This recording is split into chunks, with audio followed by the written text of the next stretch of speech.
പെന്തക്കുസ്ത ദിനത്തിൽ പരിശുദ്ധാത്മാവിന്റെ ആഗമനത്തോടെ പിറവികൊണ്ട തിരുസഭയുടെ ജന്മദിനം സഭയുടെ 267-ാം തലവനൊപ്പം ആഘോഷമായി വത്തിക്കാനിൽ കൊണ്ടാടി. പരിശുദ്ധ റൂഹ നമ്മുടെ ആന്തരിക ചങ്ങലകൾ തകർക്കുകയും നമ്മെ രൂപാന്തരപ്പെടുത്തുകയും ചെയ്യുന്നുവെന്ന് ലയോ 14-ാമൻ പാപ്പ പെന്തക്കുസ്ത ദിവ്യബലിമധ്യേ സന്ദേശം നൽകി. 80,000-ഓളം വിശ്വാസികളാണ് സെന്റ് പീറ്റേഴ്സ് സ്ക്വയറിൽ തടിച്ചുകൂടിയിരുന്നത്. ഈസ്റ്ററിന് 50 ദിവസങ്ങൾക്ക് ശേഷം സഭാപിതാക്കന്മാരുടെ വാക്കുകളിൽ പെന്തക്കുസ്ത ദിനത്തിൽ സംഭവിച്ച പരിശുദ്ധാത്മാവിലുള്ള സ്നാനത്തിന്റെ ഓർമ്മയ്ക്കായി വിശുദ്ധ ജലം തളിച്ചുകൊണ്ടുള്ള പരമ്പരാഗത ശുശ്രൂഷയ്ക്ക് പാപ്പ നേതൃത്വം നൽകി. 26 കർദിനാൾമാർ, 26 ബിഷപ്പുമാർ, അനേകം വൈദികർ ഉൾപ്പെടെ 700-ലധികം സഹകാർമ്മികർ ശുശ്രൂഷകളുടെ ഭാഗമായി.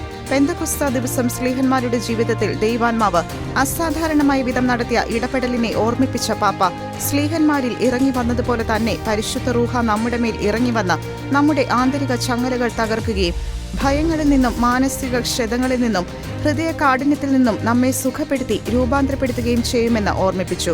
പരിശുദ്ധാത്മ സാന്നിധ്യം ജീവിതത്തെ പുതിയ കാഴ്ചപ്പാടിൽ കാണാനും ഉദ്ധിതന്റെ നിരന്തര സാമീപ്യത്തിൽ ജീവിക്കാനും നമ്മെ സഹായിക്കുമെന്നും പരിശുദ്ധ പിതാവ് തന്റെ പെന്തക്കുസ്ത ദിന സന്ദേശത്തിൽ പറഞ്ഞു.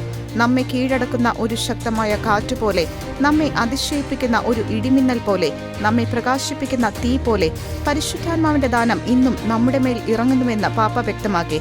പെന്തക്കുസ്ത സഭയെയും ലോകത്തെയും നവീകരിക്കുന്നു. ആത്മാവിന്റെ ശക്തമായ കാറ്റ് ഹൃദയങ്ങളുടെ അതിരുകൾ തുറക്കട്ടെ. ദൈവവുമായുള്ള കണ്ടുമുട്ടലിന്റെ കൃപ നൽകട്ടെ. സ്നേഹത്തിന്റെ ചക്രവാളങ്ങൾ വിശാലമാക്കട്ടെ. സമാധാനം വാഴുന്ന ഒരു ലോകം കെട്ടിപ്പടുക്കാനുള്ള ശ്രമങ്ങളെ നിലനിർത്തട്ടെ എന്നും പാപ്പ കൂട്ടിച്ചേർത്തു.